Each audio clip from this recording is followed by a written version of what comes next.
Magandang hapon! Kumusta po? Narito po ulit ang update natin para sa lagay ng ating panahon. Ngayong hapon po ng February 17, 2024 na kung saan sa ngayon po ay easterlies pa rin o hangin na mula sa Pacific Ocean dyan sa silangan. Ang patuloy po na umiihip dito sa ating bansa at nananatili po na wala tayong binabantayan na sama ng panahon sa loob o labas man ng ating area of responsibility at consistent pa rin na walang namamataan dito sa forecast na bagyo na tatawid sa ating bansa hanggang sa matapos ang buwan na ito ay posibleng storm free po tayo.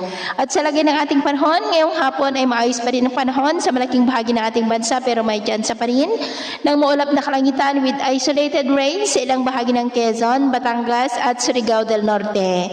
At mamayang gabi, generally fair weather po sa malaking bahagi ng ating bansa kung may tsansa man ng mga maulap na kalangitan ay mga dagli